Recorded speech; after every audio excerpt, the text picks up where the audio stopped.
À l'occasion de la célébration de la Journée de l'Afrique ce 25 mai 2026, le président de la République, Denis Sassou Nguesso, a rendu un vibrant hommage aux pères fondateurs de l'unité africaine, saluant leur combat pour la liberté et l'émancipation du continent.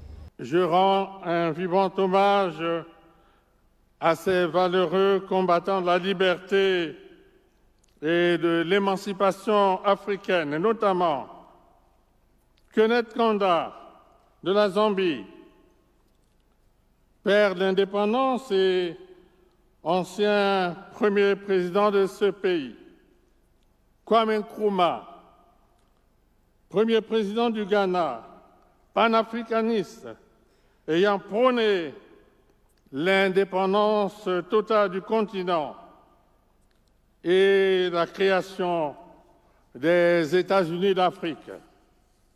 Ahmed Sékou Touré, un des leaders du parti RDA, nationaliste africain, qui avait rejeté par un non massif la communauté franco-africaine proposée par le général Charles de Gaulle lors du référendum de 1958. Léopold Sédar Senghor, premier président du Sénégal en 1960, acteur majeur de la décolonisation en Afrique francophone. Marien Gouabi, de 1969 à 1977, président de la République populaire du Congo, mon pays, assassiné le 18 mars 1977.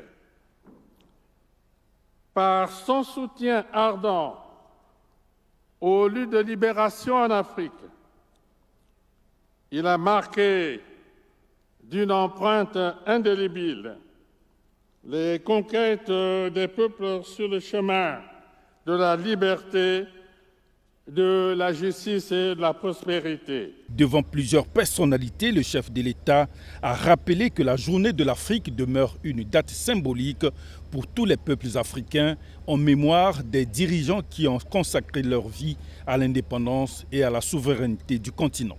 Dans son discours, Denis Sassou Nguesso a évoqué le sacrifice des femmes et des hommes qui ont accepté de donner leur vie pour une Afrique libre, unie et digne. Le président de la République a également mis en exergue les potentialités dont regorge l'Afrique. En toute objectivité, avec plus de 600 millions d'hectares de forêt, l'Afrique demeure le deuxième poumon vert de l'humanité par son immense couvert végétal, objet des enjeux écologiques actuels en lien avec la survie de la planète. Denis Sassou Nguesso a annoncé qu'à partir du 1er janvier 2027, l'entrée au Congo ne sera plus soumise au visa. Je saisis cette occasion solennelle pour annoncer ce jour qu'à partir du 1er janvier 2027, l'entrée en République du Congo ne sera plus jamais soumise au visa pour tous les peuples africains.